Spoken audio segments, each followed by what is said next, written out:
Hare Krishna Mataji. Hare Krishna Mataji, am I audible? Hello, Hare Krishna Mataji. Yes, Mataji, you are audible. Please Is my make me screen host so that I. okay, Mataji? Shall I make you host? Mataji, please make me host. Okay, Mataji.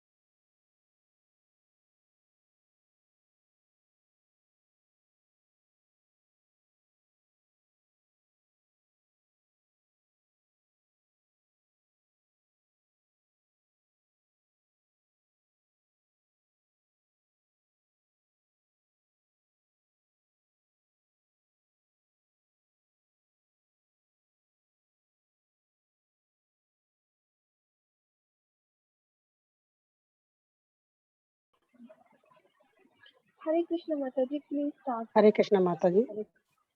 Hare Krishna Mataji.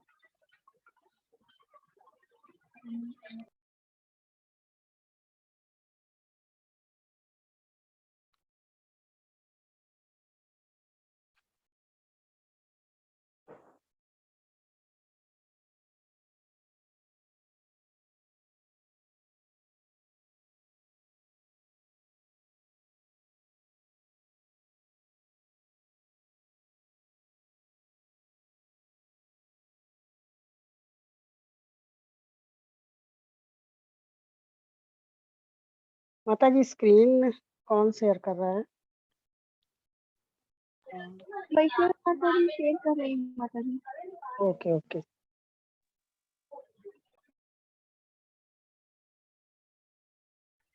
Hare Krishna Vaishnavi Mataji.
Hare Krishna Vaishnavi Mataji.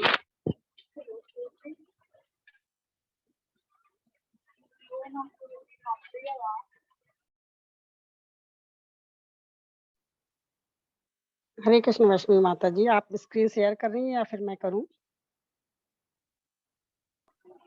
Mataji आप कीजिए Mataji.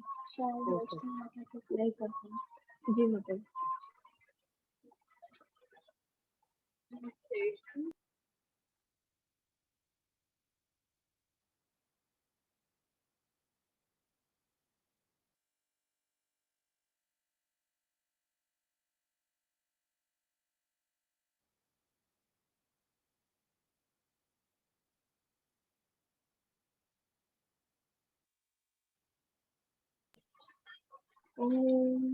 अज्ञानतिमिरान्धस्य ज्ञानञ्जनशलाकया चक्षुर्मिलितं येन तस्मै श्रीगुरवे नमः। नमो विष्णुपादाय कृष्णप्रेष्ठाय भूतले श्रीमते भक्तिवेदान्तस्वामीति नामिने। नमस्ते सरस्वती देवे गौरवाणी प्रचारिणे निर्विशेषा शून्यवादी पाश्चात्यदेशतारिणे। जय श्री कृष्ण चैतन्य प्रभु नित्यानंद श्री अद्वैत गदाधर श्रीवासादि गौर भक्तवृंद। हरे कृष्ण कृष्ण कृष्ण हरे हरे हरे राम राम राम हरे हरे। हरे कृष्ण वैष्णव माता जी। हरे कृष्ण मा, माता जी। माई माता एडबल। जी, माता जी मेरा आवाज आ रहा है? हाँ हाँ माता जी, आपकी आ रही है, आप मुझे सुन पा रही हैं? हाँ माता जी। ओके। कर्म संन्यास योगः अर्जुन उवाच संन्यासं कर्मणां कृष्ण पुनर्योगं च संशसि यच्छ्रेयाय तयोरेकं तन्मे ब्रूहि सुनिश्चितम्। अर्जुन ने कहा, हे कृष्ण, पहले आप मुझसे कर्म त्यागने के लिए कहते हैं और फिर भक्ति पूर्वक कर्म करने का आदेश देते हैं। क्या आप अब कृपा करके निश्चित रूप से मुझे बताएंगे कि इन दोनों में से कौन अधिक लाभप्रद है?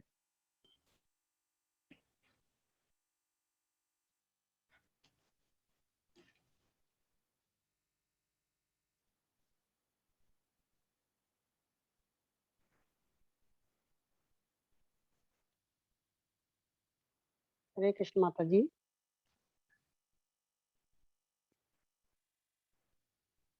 हरे कृष्णा। हरे कृष्ण माता जी। आवाज नहीं आ रही। लो, वैष्णवी माता जी।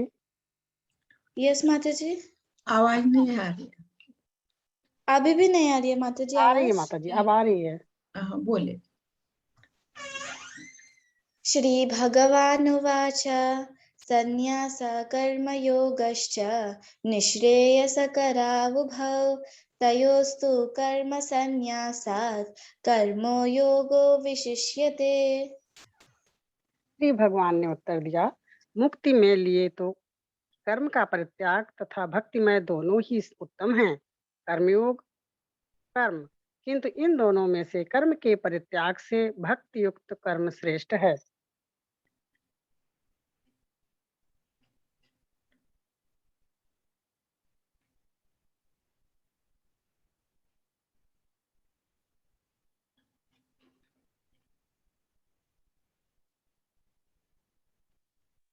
हरे कृष्ण वैष्णवी माता जी।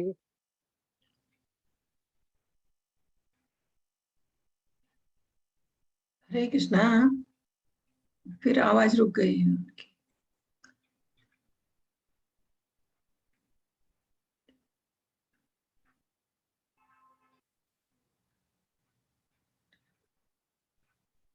वैष्णवी माता जी, आपकी आवाज नहीं आ रही है।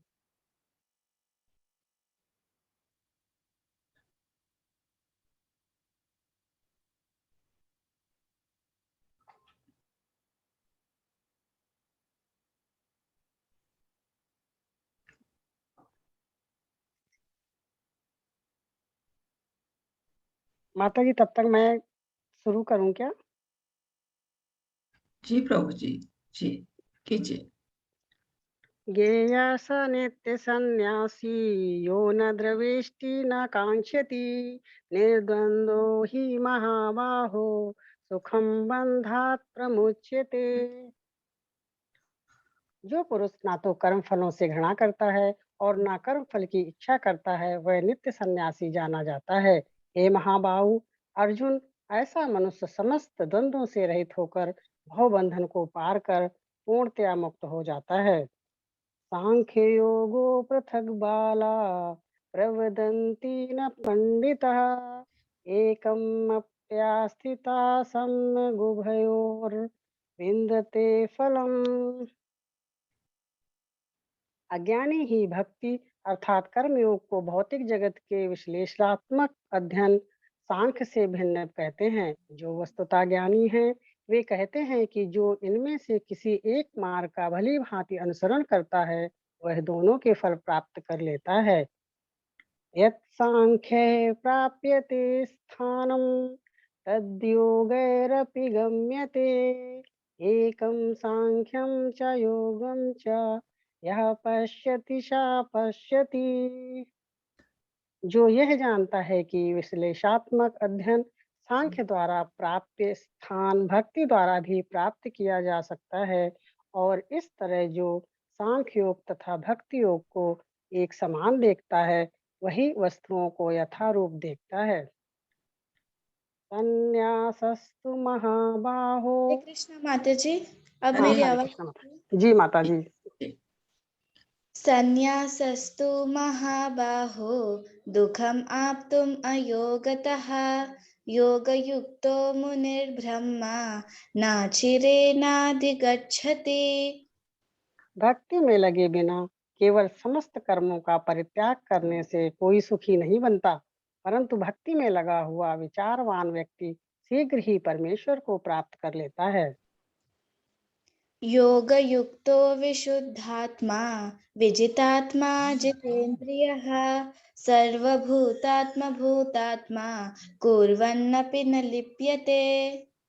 जो भक्ति भाव में कर्म करता है, जो विशुद्ध आत्मा है और अपने मन तथा इंद्रियों को वश में रखता है, वह सबों को प्रिय होता है और सभी लोग उसे प्रिय होते हैं। ऐसा व्यक्ति कर्म करता हुआ भी कभी नहीं बनता।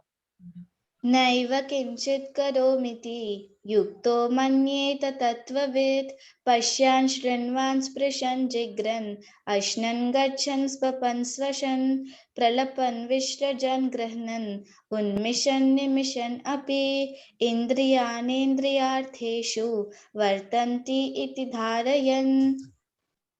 दिव्य भावनामृत युक्त पुरुष देखते, सुनते, स्पर्श करते, सूंघते, खाते, चलते फिरते, सोते तथा श्वास लेते हुए भी अपने अंतर में सदैव यही जानता रहता है कि वास्तव में वह कुछ भी नहीं करता।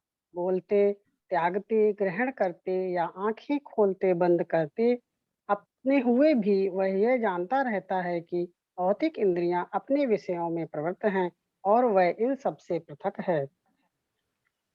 ब्रह्मण्याधाय कर्माणि संगं त्यक्त्वा करोति यः लिप्यते न स पापेन पद्मपत्रम् इवाम्भसा।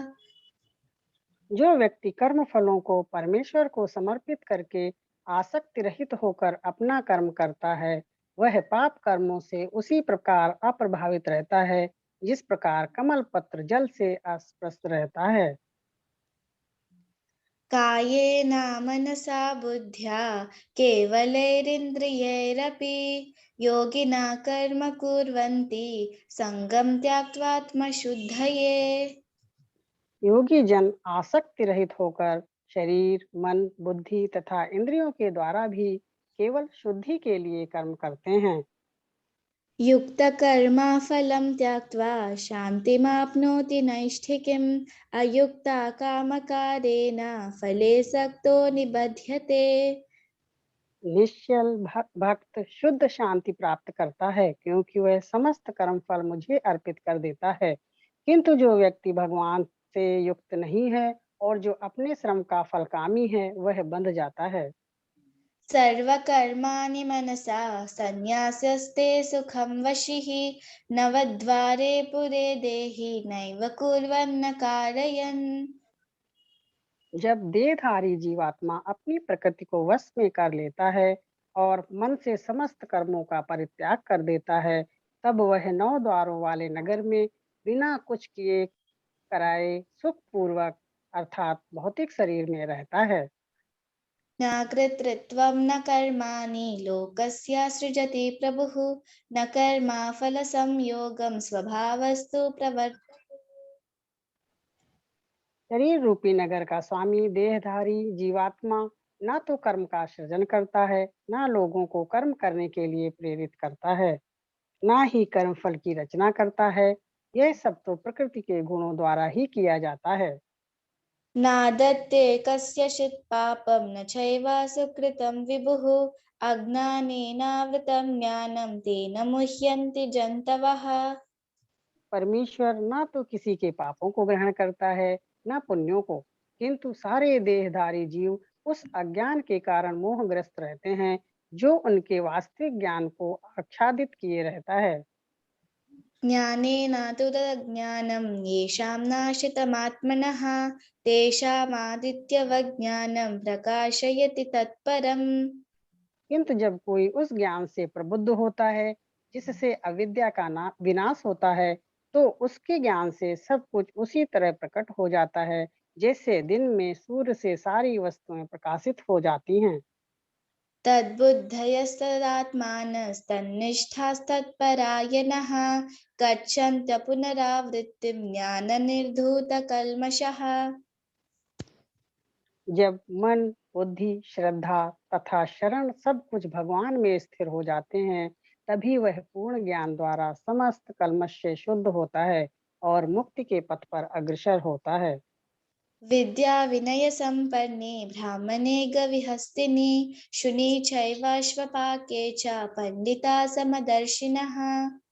विनम्र साधु पुरुष अपने वास्तविक ज्ञान के कारण एक विद्वान तथा विनीत ब्राह्मण, गाय, हाथी, कुत्ता तथा चांडाल को समान दृष्टि अर्थात समभाव से देखते हैं। इहैवातिर्जिता सर्गो येषां साम्ये स्थितं मनः निर्दोषं हि समं ब्रह्म तस्मात् ब्राह्मणि ते स्थितः। जिनके मन एकत्व तथा समता में स्थित हैं, जिन्होंने जन्म तथा मृत्यु के बंधनों को पहले ही जीत लिया है, वे ब्रह्म के समान निर्दोष हैं और सदा ब्रह्म में ही स्थित रहते हैं। न प्रहृष्येत् प्रियं प्राप्य नोद्विजेत् प्राप्य च प्रियं स्थिरा बुद्धिरसम्मूढो ब्रह्मविद् ब्रह्मणि स्थितः। जो न तो प्रिय वस्तु को पाकर हर्षित होता है और न अप्रिय को पाकर विचलित होता है। जो स्थिर बुद्धि है, जो मोह रहित और भगवत विद्या को जानने वाला है, वह पहले से ही ब्रह्म में स्थित रहता है। बाह्यस्पर्शेष्वसक्तात्मा विन्दत्यात्मनि यत् सुखं स ब्रह्मयोगयुक्तात्मा सुखम् अक्षयमश्नुते। ऐसा मुक्त पुरुष भौतिक इंद्रिय सुख की ओर आकृष्ट नहीं होता, अपितु सदैव समाधि में रहकर अपने अंतर में आनंद का अनुभव करता है। इस प्रकार स्वरूप सिद्ध व्यक्ति पर ब्रह्म में एकाग्र चित्त होने के कारण असीम सुख भोगता है। ये हि संस्पर्शजा भोगा दुःखायोनय एव ते अद्यन्तवन्त कौन्तेय न तेषु रमते बुधः। बुद्धिमान मनुष्य दुख के कारणों में भाग नहीं लेता, जो कि भौतिक इंद्रियों के संसर्ग से उत्पन्न होते हैं। हे कुंती पुत्र, ऐसे भोगों का आदि तथा अंत होता है, अतः चतुर व्यक्ति उनमें आनंद नहीं लेता।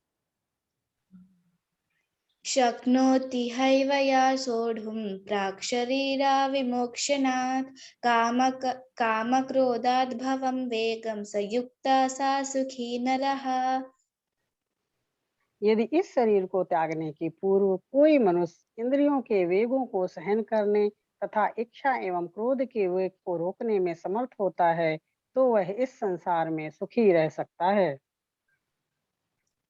योऽन्था सुखोऽन्तरारामस्तथान्तर्ज्योतिरेव यः स योगी ब्रह्मनिर्वाणं ब्रह्मभूतादिगच्छति। जो अंतःकरण में सुख का अनुभव करता है, जो कर्मठ है और अंतःकरण में ही रमण करता है तथा जिसका लक्ष्य अंतर्मुखी होता है, वह सचमुच पूर्ण योगी है। वह परब्रह्म में मुक्त पाता है और अंततो गत्वा ब्रह्म को प्राप्त होता है। लभन्ते ब्रह्मनिर्वाणं ऋषयाक्षिणकल्मषः छिन्नद्वैधायतात्मानः सर्वभूताहिते रतः। जो लोग संशय से उत्पन्न होने वाले द्वैत से परे हैं, जिनके मन आत्म साक्षात्कार में रत हैं, जो समस्त जीवों के कल्याण कार्य करने में सदैव व्यस्त रहते हैं और जो समस्त पापों से रहित हैं, वे ब्रह्म निर्वाण को प्राप्त होते हैं, अर्थात मुक्ति को। कामक्रोधाविमुक्तानां यतीनां यतचेतसाम् अभितो ब्रह्मनिर्वाणं वर्तते विदितात्मनाम्। जो क्रोध तथा समस्त भौतिक इच्छाओं से रहित हैं, जो स्वरूप सिद्ध आत्म संयमी हैं और संसिद्धि के लिए निरंतर प्रयास करते हैं, उनकी मुक्ति निकट भविष्य में सुनिश्चित है। स्पर्शन कृत्वा बहिर्बाह्यं चक्षुश्चैवन्तरे भ्रुवो प्राणापानौ समाौ कृत्वा नासाभ्यन्तरचारिणौ यतेन्द्रियमनो बुद्धिर्मुनिर्मोक्षापरायणः विगतेच्छाभया क्रोधाय सदा मुक्त एव सः। समस्त इंद्रिय विषयों को बाहर करके दृष्टि को बाहों के मध्य में केंद्रित करके प्राण तथा अपान वायु को नथनों के भीतर रोककर और इस तरह मन, इंद्रियों तथा बुद्धि को वश में करके जो मोक्ष को लक्ष्य बनाता है, वह योगी इच्छा, भय तथा क्रोध से रहित हो जाता है। जो निरंतर इस अवस्था में रहता है, वह अवश्य ही मुक्त होता है। भोक्तारां यज्ञतपसां सर्वलोकमहेश्वरं सुहृदं सर्वभूतानां ज्ञात्वा मां शान्तिमृच्छति। मुझे समस्त यज्ञों तथा तपस्याओं का परम भोक्ता, समस्त लोकों तथा देवताओं का परमेश्वर एवं समस्त जीवों का उपकारी एवं हितैषी जानकर मेरे भावनामृत से पूर्ण पुरुष भौतिक दुखों से शांति लाभ प्राप्त करता है। ॐ तत्सदिति श्रीमद्भगवद्गीतासु उपनिषत्सु ब्रह्मविद्यायां योगशास्त्रे श्रीकृष्णार्जुनसंवादे कर्मसन्न्यासयोगो नाम पंचमोऽध्यायः। हरि ओम। हरे कृष्ण माता जी। हरे कृष्णा माता जी, बहुत बहुत धन्यवाद। हरे कृष्णा। माता जी आज के लिए क्षमा चाहती हूँ माता जी, नहीं मेरे पास माता जी, इश्यू था माता जी, इसलिए माता जी वो हो जाता है कभी कभी। नेटवर्क इश्यू के कारण थोड़ा जी टाइम जी वेस्ट था जी माता जी, जी। कोई बात नहीं माता जी, कोई बात। धन्यवाद माता जी। जी प्रिया माता जी आ रही हो गया माता जी। जी माता जी।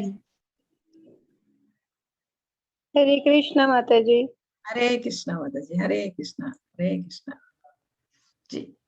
अभी कीर्तन के लिए तो समय नहीं है माता जी, रहने देती हूँ, ठीक है। हे कृष्ण करुणा सिंधु दीनबंधु जगतपति गोपेश गोपिका कांत राधा कांतम नमस्ते तप्त कांचन गौरांगी राधे वृंदावनेश्वरी वृषभानुसुते देवी प्रणमामि हरि प्रिये नमः। ओम विष्णु पादाय कृष्ण वृषाय भूतले श्रीमते भक्ति वेदांत स्वामी इति नामिले।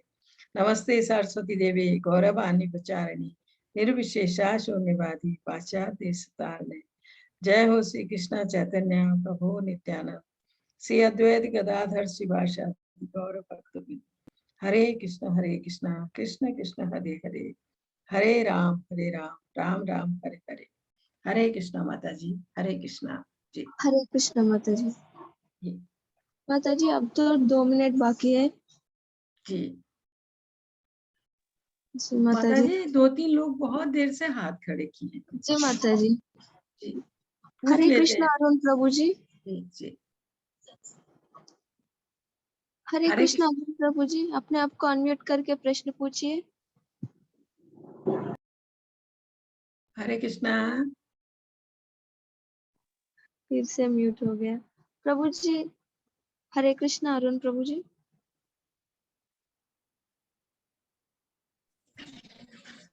वो अनम्यूट नहीं हो रहे हैं। जी जी माता जी। जी अंकित प्रभु जी अनम्यूट हो जाइए। हरे कृष्णा। हरे कृष्णा। हरे कृष्णा मैम। बोलिए। हाँ मैम, इसमें आप कुछ सिखाएंगी कर्म योगा में? कर्म योगा में आज आएगा ना, आज के चैप्टर में ठीक आएगा। है। आएगा, ठीक है। जी माता जी। जी 7 बज गए। जी जी माता जी। माता जी पर लोग बहुत कम है इसलिए जी माता जी। अब तो कोई हैंड रेस भी नहीं है माता जी। जी ठीक है माता जी, देखते हैं, शुरू करती हूँ। ठीक है माता जी। जी। हरे कृष्णा। भगवत गीता के 5वें अध्याय में पहुंच गए हैं, जो है कर्मयोग। इसके पहले भी एक अध्याय में कर्मयोग के बारे में आया था, तीसरा मेरे ख्याल से तीसरे अध्याय में। तो कर्मयोग कैसा कर्म? कृष्ण भावना भावित कर्म। जो कर्म हम भगवान की खुशी के लिए करते हैं, भगवान की भक्ति में करते हैं, उनकी सेवा के लिए करते हैं, वो कर्म है कृष्ण भावना भावित कर्म, या कृष्ण कर्म भी आप कह सकते हैं। जैसे हम भगवान का अभिषेक करते हैं, सुबह सुबह फूल लाकर उनके लिए माला बनाते हैं, उनके लिए शुद्ध शाकाहारी भोग बनाते हैं, और भक्त मंदिर में उनका श्रृंगार करते हैं। ये सारे कार्य जो भक्त करते हैं वो कृष्ण भावना भावित कर्म है। और ऐसा कर्म जो भी भक्त करता है वो भव बंधन से मुक्त हो जाता है, वो इस भौतिक बंधन से निकल जाता है। और अगर वो अनन्य भक्त बन जाता है भगवान का, पूरी तरह अपने को समर्पित कर देता है भगवान के चरणों में, तो अंत में वो भगवत धाम चले जाता है। तो यहाँ कर्मयोग जो बताया है, वैसे जो पहले के हम 6 अध्याय हम पढ़ रहे हैं भगवत गीता के, पहले जो 6 अध्याय हैं जो कल पूरे होंगे, ये सब कर्मयोग के ऊपर है। और बीच के जो 6 अध्याय हम परसों से पढ़ेंगे वो भक्ति के ऊपर है। कर्मयोग कैसा? जो हमें भक्ति की ओर ले जाता है। कृष्ण भावना भावित कर्म ये कर्म है जिसमें हम भगवान की भक्ति करते हैं। बीच के जो 6 अध्याय आएंगे वो पूरी तरह भक्ति के ऊपर है, और अंत के जो 6 अध्याय आएंगे वो ज्ञान योग के ऊपर है। ज्ञान योग कैसा? जो हमें भक्ति की ओर लाता है। एक तरह से आप सोचिए, भगवत गीता में हर अध्याय में हमें भक्ति करने के निर्देश दिए गए हैं, क्योंकि जब हम भगवान की भक्ति करेंगे तो तभी हम इस भव बंधन से निकल सकेंगे, जन्म मृत्यु के चक्र से निकल सकेंगे। इसके लिए इसमें दिया है, सुखी मानसिक अटकलों से बेहतर है भक्ति सेवा। ध्यान करना, सोचना भगवान के बारे में, उसमें कहा है कि ऐसी सुखी मानसिक अटकलों से बेहतर है भगवान की भक्ति सेवा, भगवान की सेवा, भगवान के लिए भक्ति करना, भगवान की सेवा करना। दूसरे अध्याय के टेक्स्ट में 11 से 30 में दिया गया, कृष्ण द्वारा वर्णित आत्मा का ज्ञान। क्योंकि जब अर्जुन दुखी होकर पहले अध्याय में धनुष बाण उतार कर रथ में बैठ गए और भगवान से बोले कि मेरे हाथ पैर कांप रहे हैं, मेरा मुंह सूख रहा है और मैं युद्ध करने के लिए तैयार नहीं हूं, तब भगवान ने दूसरे अध्याय में पूरे आत्मा का पूरा ज्ञान दिया। आत्मा क्या है? आत्मा जैसे हम लोग वस्त्र बदलते हैं, आत्मा शरीर बदलती है। आत्मा का और विस्तृत ज्ञान दिया। आत्मा को किसी प्रकार हम कोई नुकसान नहीं पहुंचा सकते, न उसे काट सकते हैं, न जला सकते हैं, न सुखा सकते हैं। विशद वर्णन, पूरी तरह वर्णन किया भगवान ने अर्जुन को, आत्मा के बारे में ज्ञान दिया दूसरे अध्याय में।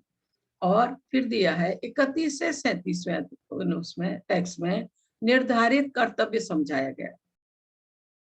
इसमें बताया गया कि मनुष्य का क्या कर्तव्य है, क्या करे वो मनुष्य जीवन में जिससे वो इस भौतिक बंधन से निकल सके। असल में हम सब भगवान की संतान हैं, उनके अंश हैं हम। वो चाहते हैं कि हम इस भव बंधन से निकले, उनके पास जाए। इसलिए हमको ये समझाया जाता है कि हम भगवत भक्ति करें, और उनके पास जाने का और कोई कृत्रिम उपाय नहीं सिवाय भगवान की भक्ति करने के, उनकी भक्ति करने के लिए। उसके बाद दिया है टेक्स्ट 42 से 45 में, फलदायक गतिविधियों के कारण आत्मा का उलझाव। जो भी कर्म हम करते हैं, अगर फल की इच्छा से करते हैं, अगर अपने सुख के लिए करते हैं, अपनी खुशी के लिए करते हैं, या अपनी इंद्रियों को तुष्ट करने के लिए करते हैं, तो ऐसी जो गतिविधियां हम करते हैं उनसे हमारा इस भौतिक बंधन से उलझाव होता है। हम और फंसते हैं इस भौतिक बंधन में, इससे निकलने की जगह, और आत्मा का उलझाव, हमारी आत्मा इसमें उलझती है, इसके लिए दिया है। 46 से 53वें टेक्स्ट में दिया है भक्ति सेवा द्वारा अनासक्ति। और इस भौतिक चीजों से, इस भवबंधन से जिसमें हम हैं, इससे हम कैसे निकल पाएंगे? इससे हमारा लगाव कम कैसे होगा? भगवान की भक्ति सेवा के द्वारा। उससे क्या होगा? हमारी जो आसक्ति है इस तरफ, अपने सुख की तरफ, अपनी इंद्रिय तृप्ति की तरफ, भौतिक चीजों की तरफ जो हमारी आसक्ति है, अगर हम भक्ति करने लगेंगे भगवान की, तो ये कम होगी, धीरे धीरे कम होगी। तीसरे अध्याय के टेक्स्ट में दिया है 13 से 18 में, ज्ञान में व्यक्ति के लिए कोई कर्तव्य नहीं। अगर व्यक्ति को ज्ञान हो जाता है, वो स्वतः ही भगवत भक्ति करने लगता है, तो फिर उसके लिए कोई ऐसा कर्तव्य नहीं रह जाता। अध्याय 4 के टेक्स्ट में 33 में बताया गया है, सभी प्रकार के यज्ञ कार्य ज्ञान में परिणित होते हैं। जो भी यज्ञ हम कर रहे हैं, अगर हमें ज्ञान है पूरी तरह से, तो जो यज्ञ हम कर रहे हैं वो भौतिक नहीं होगा, क्योंकि हम अपनी बुद्धि से उसको इस तरह से करेंगे कि वो भगवान को समर्पित हो और वो यज्ञ हमारा भौतिक ना रहे। इसके बाद 4 अध्याय के अंतिम पद में कृष्ण ने अर्जुन को फिर से उठने और लड़ने के लिए कहा। अर्जुन को भ्रम हो रहा है, त्याग या कार्य, क्योंकि भगवान कह रहे हैं कि तुम उठो और अपना कर्तव्य करो। अर्जुन का कर्तव्य है यहाँ युद्ध करना, तो अर्जुन अब सोच रहा है कि वो त्याग करे या काम करे या युद्ध करे। इसका पहला श्लोक दिया है, अर्जुनोवाच संन्यासं करुणा कृष्ण पुनर्योगं च संससि यच्चेय एतयोरेकं तन्मे ब्रूहि सुनिश्चितम्। अर्जुन ने कहा, हे कृष्ण, पहले आप मुझसे कर्म त्यागने के लिए कहें और फिर भक्ति पूर्वक कर्म करने का आदेश देते हैं। क्या आप अब कृपा करके निश्चित रूप से मुझे बताएंगे कि इन दोनों में से कौन अधिक लाभप्रद है? अर्जुन भगवान से पूछ रहे हैं, पहले आप मुझे कर्म त्यागने के लिए कहते और फिर भक्ति पूर्वक कर्म करने के लिए, क्योंकि कर्म त्याग, जैसे आप सोचिए सारा काम काज छोड़ के और जंगल में बैठ के सन्यासी का भेष बना के, उससे अच्छा है भक्ति पूर्वक भगवान की सेवा की जाए, भक्ति पूर्वक भगवान के लिए कर्म किया जाए, भगवान की सेवा की जाए, भगवान की भक्ति की जाए। तो अर्जुन को ये समझने के लिए इसमें कहा गया है भक्ति पूर्वक कर्म करने का आदेश देते हैं। तो यहाँ कहा गया है भक्ति पूर्वक किया गया कर्म श्रेष्ठ है। आप अब कृपा को अर्जुन को पूछ रहे हैं, क्योंकि जो इसमें दिया है कि मुझसे कर्म त्यागने के लिए कहते हैं, भगवान ने कर्म त्यागने के लिए कहा और उसके बाद कहा है भक्ति पूर्वक कर्म।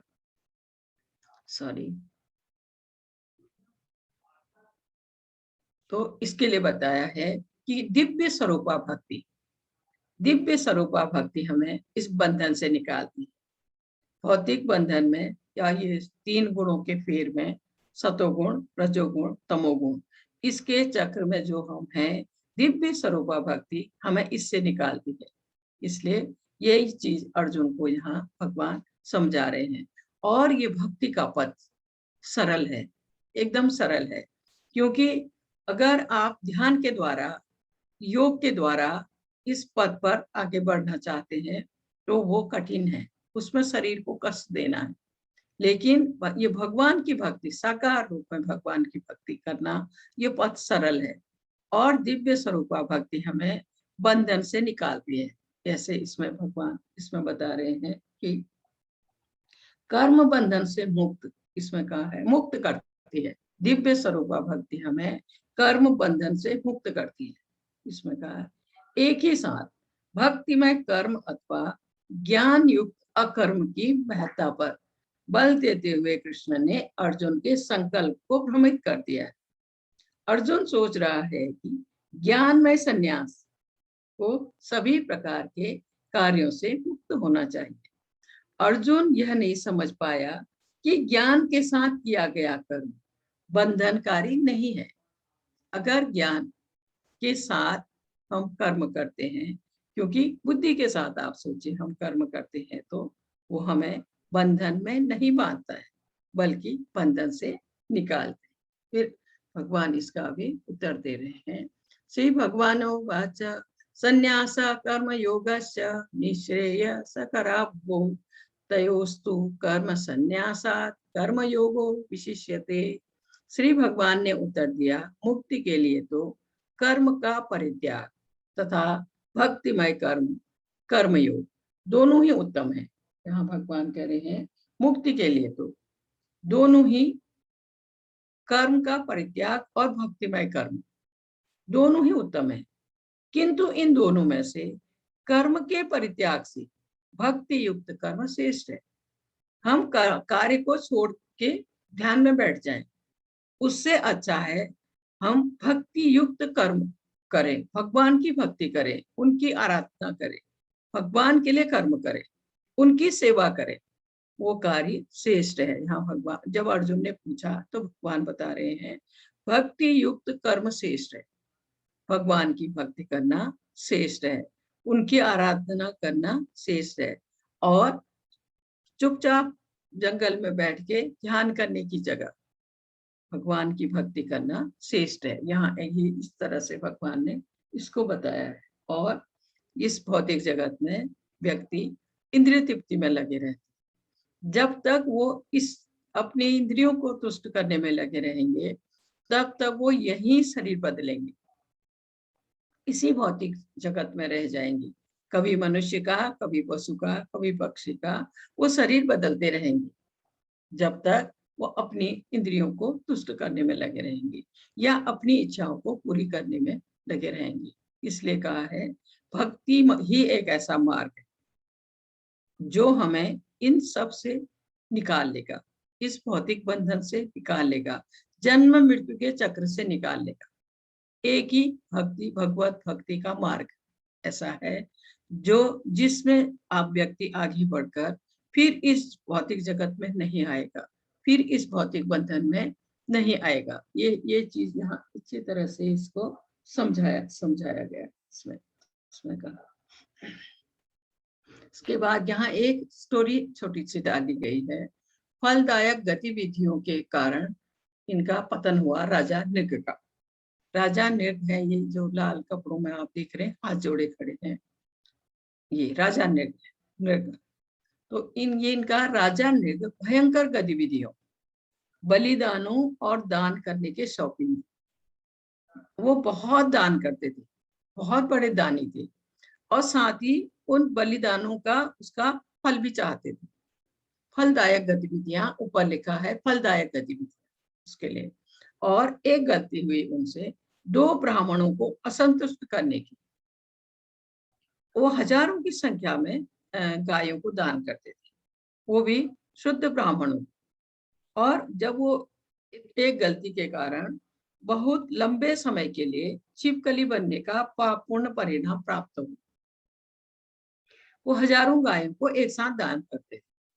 तो जैसे उन्होंने एक गाय इस ब्राह्मण को दान कर दी, ठीक है, और वो गाय इनके हाथ से निकलकर जो गायें दान हो रही हैं, हजारों गायें, उनमें जाके मिल गई। और वही गाय, क्योंकि सब एक तरह से सजी हुई है, बहुत सुंदर ढंग से, और ये सोने से सजी हुई है गाय, ये इनकी जो घंटी, सींग, ये सब सोने से सजे हुए हैं, तो सब एक तरह से सजी हैं। तो राजा ने नहीं पहचाना और उसी गाय को दूसरे ब्राह्मण को दान कर दिया। इससे 2 ब्राह्मण नाराज हुए, एक वो जिसे पहले वो गाय दान की गई थी, दूसरा वो जिसे वो दान की हुई गाय फिर से दान कर। 2 ब्राह्मण नाराज हो गए। इसके कारण लंबे समय तक इनको छिपकली के रूप में रहना पड़ा। छिपकली भी इतनी बड़ी। तो इसमें कहा है कि भगवान तब द्वारिका में थी, ये तब की बात है, 5000 साल पहले आप सोचिए, क्योंकि भगवान के द्वारिका धाम से अपने लोक को जाते ही कलयुग शुरू हो गया था। तो तब की बात है जब भगवान थे द्वारिका में। तो एक बार उनके 2 पुत्र, दोनों पुत्र अनिरुद्ध और प्रद्युम्न जंगल की तरफ गए थे, उनको प्यास लगी। तो उन्होंने देखा कि सामने एक कुआं है। इस कुएं में आकर देखा तो पानी तो नहीं था, लेकिन कुआं सूखा था और इतनी बड़ी छिपकली। उन दोनों ने इनको निकालने की कोशिश भी की, इसको निकालने, पर नहीं निकाल पाए। वो घर गए और उन्होंने भगवान को बताया एक बहुत बड़ी छिपकली सूखे कुएं में पड़ी है। तो भगवान आए, उन्होंने अपने इस बाएं हाथ से इसका हाथ पकड़ा और खींच दिया इसको ऊपर। भगवान का हाथ लगते ही ये छिपकली राजा नृग फिर से अपने रूप में आ गए। उन्होंने भगवान को दंडवत प्रणाम किया, स्तुति की भगवान की। तो भगवान को तो पता था, फिर भी उन्होंने पूछा कि आप कौन हैं और ये छिपकली के उसमें शरीर में आप कैसे आए।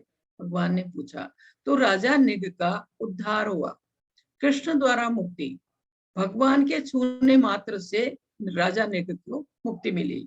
भ्रामक गतिविधियों का परिणाम कबूल करना, उन्होंने जो भ्रामक गतिविधियां वो करते थे उनका परिणाम कबूल किया। इसलिए भक्ति सेवा केवल आत्मा के लिए शुभ कर्म है, ऐसा इसमें दिया गया है। इसके बाद दिया है एक और इसमें श्लोक आया है, भक्ति रसामत सिंधु से। भक्ति रसामत सिंधु से एक श्लोक इसमें दिया गया है, प्रापिंच किंत्या बुद्धिया हरि संबंधी वस्तुना मुमुक्षु भी परित्यागो वैराग्यं फल्गु कथ्यते। जब मुक्ति कामी व्यक्ति श्री भगवान से संबंधित वस्तुओं को भौतिक समझता है, मुक्ति कामी जो मुक्ति चाहता है वो व्यक्ति भगवान से संबंधित जो भी वस्तुएं हैं उनको भौतिक समझता है, उसका संन्यास अपूर्ण कहलाता है। क्योंकि हर वस्तु भगवान की है, सब कुछ भगवान का है, लेकिन वो व्यक्ति समझता है भगवान की हर वस्तु दिव्य है। वो व्यक्ति समझता है, भौतिक समझता है भगवान की हर वस्तु को, तो उसका संन्यास अपूर्ण कहलाता है। संन्यास तभी पूर्ण माना जाता है जब यह ज्ञात हो कि संसार की प्रत्येक वस्तु भगवान की है और कोई किसी भी वस्तु का स्वामित्व ग्रहण नहीं कर सकता। वस्तुतः मनुष्य को यह समझने का प्रयत्न करना चाहिए उसका अपना कुछ भी नहीं है, तो फिर संन्यास का प्रश्न ही कहाँ उठता है। जब व्यक्ति यह सोचे, जब उसको यह ज्ञान हो कि सब कुछ भगवान का है, सब कुछ उनका है, तो उस व्यक्ति को संन्यास लेने की आवश्यकता ही नहीं है, क्योंकि वो ऐसा व्यक्ति समर्पित है, भगवान को जानता है, तो वो खुद ही सन्यासी है, ऐसा मान सकते हैं। तो व्यक्ति यह समझता है कि सारी संपत्ति कृष्ण की है, वो नित्य सन्यासी है, प्रत्येक वस्तु कृष्ण की है, अतः उसका उपयोग कृष्ण के लिए किया जाना चाहिए। कृष्ण भावना भावित होकर इस प्रकार कार्य करना मायावादी सन्यासी के कृत्रिम वैराग्य से कहीं उत्तम है। मायावादी कहते हैं निर्विशेषवादियों को, जो ध्यान के द्वारा और योग के द्वारा ब्रह्म ज्योति तक पहुंचना चाहते हैं। वो इसलिए कहा है कृत्रिम वैराग्य से कहीं उत्तम है। भक्ति रसामृत सिंधु से लिया गया है। इसके बाद इसका तीसरा श्लोक इसमें दिया है, इसमें केय स नित्य सन्यासी यो न देष्टि न कांक्षति निर्द्वंद्वो हि महाभावो सुखम बंधात्म प्रमुच्यते। जो पुरुष न तो कर्मफलों से घृणा करता है और न कर्मफल की इच्छा करता है, वह नित्य सन्यासी जाना जाता है। हे महाबाहु अर्जुन, ऐसा मनुष्य समस्त द्वंद्वों से रहित होकर भव बंधन को पार कर पूर्णतया मुक्त हो जाता है। इसमें कहा है पूर्णतया कृष्ण भावना भावित व्यक्ति नित्य सन्यासी है, क्योंकि कृष्ण भावना भावित जो भक्त है वो पूरी तरह भगवान के चरणों में समर्पित है। जो कुछ करता है उनकी सेवा के लिए, भगवान की खुशी के लिए, भगवत भक्ति के लिए, उसका एक एक क्षण भगवान की सेवा में जाता है। तो इसलिए कहा है जो कृष्ण भावना भावित भक्त है वो नित्य सन्यासी है, क्योंकि उसमें सन्यासी के सारे गुण हैं, वो समर्पित है भगवान को, भगवान के चरणों में। इसके लिए कहा है वह अपने कर्तव्य फल की आकांक्षा नहीं करता, जो भी करता है उसको उससे कुछ नहीं चाहिए, उसे अपने लिए कुछ नहीं चाहिए, उसका हर क्षण भगवान की सेवा में जाता है। इसमें कहा है और वह भगवान के साथ अपनी स्थिति जानता है, समझता है, ऐसे व्यक्ति के मन में कोई छल कपट नहीं होता। क्योंकि जब भक्ति के मार्ग में भक्त धीरे धीरे आगे बढ़ता है तो उसके मन का जो भी कल्मश है, राग द्वेष काम क्रोध लोभ मोह, सब निकल जाता है। उसका मन शुद्ध हो जाता है। भगवत नाम का जप करने से, भगवान की भक्ति करने से उसके मन का सारा कल्मश धुल जाता है, शुद्ध हो जाता है। इसलिए कहा है कि उसके मन में कोई छल कपट नहीं होता, क्योंकि वह जो कुछ करता है वह भगवान के लिए करता है। और इस तरह छल कपट से रहित होकर वह इसमें कहा इस भौतिक जगत से भी मुक्त हो जाता है, क्योंकि वह भगवान की भक्ति में है, भगवान की भक्ति को समर्पित है। तो वह अंत समय इस भव बंधन से मुक्त होकर सीधे भगवत धाम जाता है, भगवत भक्त के लिए। ये इसमें कहा गया है तीसरे श्लोक। इसमें कर्म योग या कर्म संन्यास इसमें कहा है, और कर्म फल का त्याग करो, कर्म का नहीं। क्योंकि कर्म फल का त्याग करो, जो भी कार्य हम कर रहे हैं हम उसे बहुत अच्छी तरह करें, उसको त्यागने की जरूरत नहीं है। और अगर हमें त्यागना है फल, अगर हम फल की इच्छा से या जो भी कार्य हम कर रहे हैं इससे मुझे क्या फायदा होगा, इस आशा से हम अगर कर्म करते हैं तो फिर हम इस बंधन से और बढ़ते हैं निकलने की जगह। कर्म फल का त्याग करो, कर्म का नहीं, इसमें लिखा है। और नामाचार्य हरिदास ठाकुर, जो ये इसलिए यहाँ ये जो हमने छोटा सा दृष्टांत डाला है, क्योंकि जो हम कहते हैं ना कि महामंत्र का जप करना है, तो यहाँ इस महामंत्र की शक्ति बताई गई। इस महामंत्र की शक्ति, मैं हमेशा आपको कहती हूँ इस महामंत्र में बहुत ही शक्ति है, बहुत शक्तिशाली है ये मंत्र। उसके लिए ये है नामाचार्य हरिदास ठाकुर। ये चैतन्य महाप्रभु के शिष्य हैं। 5,500 साल पहले की बात है। ये चैतन्य महाप्रभु के शिष्य हैं और ये सत्य घटना है। चैतन्य चरितामृत में सुंदर वर्णन है इसका। तो ये एक गुफा है, पीछे गुफा आप देख रहे हैं। ये हरिदास ठाकुर यहाँ रहते हैं गुफा में, कोई घर में नहीं रहते। और ये रोज 192 माला करते हैं। जैसे हम लोगों को 16 माला करना, 20 माला करना मुश्किल लगता है, ये 192 माला करते हैं। ये हर समय माला ही करते हैं, हर समय महामंत्र का जप करते हैं। तो एक किसी के वो था कि इनको इस भक्ति के पथ से गिराना, इनको इनकी साधना से विलग करना। उस इरादे से एक सुंदर स्त्री उनके गुफा के पास आई संध्या के समय। उसका था कि ये इस पथ से गिर जाए। इनका ये जो तपस्या थी इसको भंग करने के इरादे से ये स्त्री आई और इसने इनको बोला, संध्या के समय आई इनकी गुफा के बाहर, इनको बोला मुझे आपसे बात करनी है। और इन्होंने, हरिदास ठाकुर ने बिना उसकी तरफ देखे बोला आप बैठिए, मैं ये माला खत्म करता हूँ फिर आपसे बात करता हूँ। तो उनकी माला पूरी रात चलती रही। और जो ये स्त्री आई थी ये बैठी हुई दरवाजे के पास बैठी है, दरवाजा नहीं गुफा के द्वार पर बैठी है। वो अंदर जप कर रहे हैं और ये सुन रही। इस तरह पूरी रात बीत गई, उनके जप खत्म नहीं हुए, उनकी माला पूरी नहीं हुई। सुबह हुई ये यहाँ से उठ के चले गए। दूसरी रात फिर आई, फिर उनको यही बोला कि मैंने कल रात पूरी रात इंतजार किया लेकिन आपसे बात नहीं हुई, आज मुझे आपसे बात करनी है। तो हरिदास ठाकुर ने बोला बस मेरी माला थोड़ी बची है, आप बैठिए मैं आपसे बात करता हूँ। उस रात भी पूरी रात वो माला करते रहे और वो स्त्री वहां पर बैठी सुनती रही। और सुबह हुई वो चली गई। तीसरे दिन फिर आई और थोड़ा उसने गुस्से से कहा कि मैं 2 रात से आपसे बात करने के लिए इंतजार कर रही हूँ। तो हरिदास ठाकुर ने कहा बस आज मेरी माला पूरी हो गई, आप बैठिए मैं बात करता हूँ आपसे, इसे पूरा करके। उस दिन भी सुबह हो गई, उनकी माला पूरी नहीं हुई। तीसरे दिन सुबह उस स्त्री ने हाथ जोड़े हरिदास ठाकुर को और कहा आप मुझे दीक्षा दे दीजिए। आप देखिए जो स्त्री उनको तपस्या से विफल करने आई थी, इस पथ से गिराने आई थी, मात्र सुनने से उस स्त्री ने जप नहीं किया था, मात्र गुफा के दरवाजे पर बैठ के सुनने से उसमें इतना परिवर्तन आया, क्योंकि 3 रात उसने लगातार महामंत्र को सुना, उसको बोला नहीं, सिर्फ सुना। उसमें इतना फर्क आया, उसने हाथ जोड़कर कहा, आप मुझे दीक्षा दे दीजिए। यह शक्ति है इस महामंत्र में, आप देखिए। और दूसरा, इसी गुफा में एक सांप भी रहता था, उससे इनको तो कुछ फर्क नहीं पड़ता था। तो लोगों ने इनको कहा कि आपको डर नहीं लगता, लेकिन जो लोग आपके दर्शनों के लिए यहाँ आते हैं वो लोग डरते हैं, इसलिए आप एक दूसरी जगह आ जाइए। इन्होंने बोला ठीक है।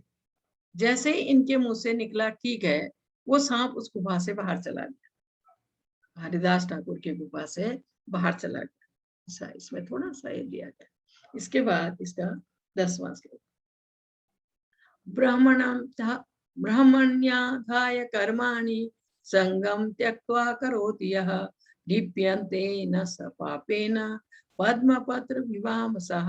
जो व्यक्ति कर्म फलों को परमेश्वर को समर्पित करके आसक्ति रहित होकर अपना कर्म करता है, वह पाप कर्मों से उसी प्रकार अप्रभावित रहता है जिस प्रकार कमल पत्र जल से अस्पृश्य रहता है। इसमें कहा है, मैं रोज आपको कहती हूँ, आप काम कीजिए, बहुत मेहनत से कीजिए, बहुत अच्छी तरह कीजिए, पर उससे मिलने वाला फल या उसका निर्णय भगवान के को समर्पित कर दीजिए। वही चीज इस श्लोक में लिखी है। जो व्यक्ति कर्म फलों को कर्म करता है, लेकिन उससे मिलने वाले फलों को परमेश्वर को समर्पित करके और आसक्ति रहित होकर, कम लगाव के साथ उन भौतिक चीजों से, भौतिक फलों से या भौतिक उससे आसक्ति कम करके, आसक्ति रहित होकर, बिना आसक्ति के अपना कर्म करता है, कर्म करता जाता है, ना उससे ज्यादा लिप्त होता है और ना फल की इच्छा के लिए कर्म करता है, वह व्यक्ति पाप कर्मों से उसी प्रकार अप्रभावित रहता है जिस प्रकार कमल पत्र जल में रहते हुए भीगता नहीं। ऐसा व्यक्ति वो कर्म करता है, बहुत अच्छी तरह से कार्य करता है, उस कार्य से फल की इच्छा के बिना करता है और उसका फल या निर्णय उस कार्य का भगवान के चरणों को समर्पित करता है कि ये सोचकर कि मैं ये कार्य भगवान के लिए कर रहा हूँ, उनको समर्पित करता है और उस चीज से अधिक लगाव नहीं रखता है। आसक्ति रहित कहा है ना, तो अपना कर्म करता है। वो व्यक्ति पाप कर्मों से उसी प्रकार अप्रभावित रहता है या पाप कर्मों से उसी प्रकार अलग रहता है वो व्यक्ति जिस प्रकार कमल पत्र जल में रहते हुए भी भीगता नहीं। ऐसा इसमें इस तरह समझाया गया है। यह भौतिक जगत प्रकृति के 3 गुणों की समग्र अभिव्यक्ति है, सतोगुण, रजोगुण, तमोगुण। सारी वस्तुएं कृष्ण से संबंधित है, भगवान से संबंधित है। हर वस्तु भगवान की है और कृष्ण ही हर वस्तु के स्वामी है। यहाँ तक कि हमारा यह शरीर भी हमारा नहीं है, इसे भी भगवान की सेवा में लगाना चाहिए, तभी यह शरीर पाप कर्म के कलमश से वैसे ही परे रहता है जैसे कमल पत्र जल में रहकर भी भीगता नहीं। क्योंकि अगर हम ये सोचते हैं, हमें ये ज्ञान हो जाता है कि सब कुछ भगवान का है, यहाँ तक कि हमारा ये शरीर, तो हम भगवान की सेवा करने लगते हैं, उनकी भक्ति करने लगते हैं। अगर हम बिना आसक्त हुए भौतिक चीजों से भगवान की भक्ति कर रहे हैं तो, और कर्म कर रहे हैं पर फल की इच्छा नहीं कर रहे हैं, कर्म कर रहे हैं और उसके जो फल हैं या उसका जो निर्णय है भगवान के चरणों में छोड़ के दे रहे हैं, तो हम पाप कर्म से उसी तरह अप्रभावित रहेंगे जिस प्रकार ये कमल पत्र दिखाया है, जल में रहते हुए भी ये पानी से भीगता नहीं, जल से भीगता नहीं। इसके बाद दिया है इसमें दिया है, हमें अपनी उपलब्धियों को, जो भी हमारी उपलब्धियां हैं, कृष्ण के चरणों में रखना चाहिए, भगवान के चरणों में हमको रखना चाहिए। इसके लगाव से छुटकारा मिल सकेगा, क्योंकि जो भी हमारी उपलब्धियां हैं भौतिक हैं, भौतिक उपलब्धियां हैं हमारी सारी, भक्ति के सिवा जो कुछ भी हम प्राप्त करते हैं वो उपलब्धियां, वो सब हमारी भौतिक उपलब्धियां हैं, और उनसे लगाव होने से हम बंधन से बचते हैं। और तो इसमें कहा है कि हम तरक्की करें, उपलब्धियां जो भी है हमारी, उनको हम भगवान के चरणों में रखें, ताकि उनसे हमारा लगाव कम हो। उनसे लगाव नहीं होगा तो हम बंधन से नहीं बंधेंगे। इस ऐसा समझाने के लिए कहा गया है। और इसके बाद दिया है इसका 18वां श्लोक। विद्या विनय संपन्ने ब्राह्मणे कवि हस्तिने सुनिचैव सपाके च पंडिता समदर्शिना विनम्र साधु पुरुष। इसमें कहा है विनम्र साधु पुरुष अपने वास्तविक ज्ञान के कारण एक विद्वान तथा विनीत ब्राह्मण, गाय, हाथी, कुत्ता तथा चांडाल को समान दृष्टि से समभाव से देखता है। इसमें ऐसे का समझाया गया है कि समभाव से, एक ही भाव से देखता है। इसमें ऐसे कहा गया है 18वें श्लोक में। वो अलग नहीं समझता है, भले ही शरीर की बनावट अलग है, लेकिन वो ये देखता है कि परमात्मा सबके अंदर है। संभाव, उसका संभाव इसलिए रखता है कि वो ये नहीं देखता किसके शरीर की बनावट कैसी है, लेकिन वो ये देखता है कि परमात्मा के रूप में भगवान का अंश सबके अंदर है, इसलिए वो संभाव रखता है। इसमें कहा है कृष्ण भावना भावित व्यक्ति जो है या भक्त योनियों जाति में भेद नहीं मानता। सामाजिक दृष्टि से ब्राह्मण तथा चंडाल भिन्न हो सकते हैं, अलग अलग हो सकते हैं, किंतु विद्वान योगी की दृष्टि में ये शरीरगत भेद अर्थहीन होते हैं। उसका कारण परमेश्वर से उसका संबंध है, और परमेश्वर परमात्मा के रूप में प्रत्येक प्राणी मात्र के अंदर है। वो ये देखता है कि शरीर कैसा है, वो ये नहीं देखता, लेकिन परमात्मा हर शरीर के अंदर है, हर एक प्राणी मात्र के अंदर है, इसलिए वो संभाव रखता है सबसे। इसमें कहा है परम सत्य का ऐसा ज्ञान, वास्तविक ज्ञान, परमात्मा रूप में भगवान चांडाल तथा ब्राह्मण दोनों में उपस्थित रहते हैं। शरीर तो प्रकृति के गुणों के द्वारा उत्पन्न हुए हैं, किंतु शरीर के भीतर आत्मा तथा परमात्मा समान आध्यात्मिक गुण वाले हैं, दोनों ही दिव्य हैं। जबकि हमारा ये शरीर भौतिक है, किसी भी क्षण खत्म होने वाला है, पर आत्मा और परमात्मा दोनों ही दिव्य हैं हमारे शरीर के अंदर, ऐसा बताया गया है।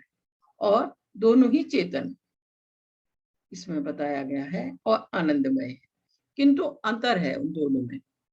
आत्मा सिर्फ उसी शरीर में चेतन है जिस शरीर के अंदर है, उसी शरीर में चेतन है, लेकिन परमात्मा प्रत्येक शरीर में चेतन है, क्योंकि वो प्रत्येक प्राणी मात्र के शरीर के अंदर है। और यहाँ दिखाया है परमात्मा, ये पक्षी हैं और नीचे पशु भी हैं, मनुष्य हैं, भगवत भक्त हैं, सब के अंदर आप देख रहे हैं आत्मा और परमात्मा दोनों है। यहाँ सबके अंदर परमात्मा को दिखाया गया है, प्रत्येक प्राणी के अंदर, और दोनों ही दिव्य हैं, दोनों ही अजर और अमर है। उसके बाद इसका ये 22वां श्लोक इसमें दिया गया, ये ही संसार प्रजा भोगा दुख योन्य एवते आदि अंतवंतः कौन्तेय न तेषु रमते बुधा। बुद्धिमान मनुष्य दुख के कारणों में भाग नहीं लेता। जो जानता है, जो बुद्धिमान है, वो जो दुख के कारण है उनमें भाग नहीं लेता बुद्धिमान मनुष्य, जो कि भौतिक इंद्रियों के संसर्ग से उत्पन्न होते हैं।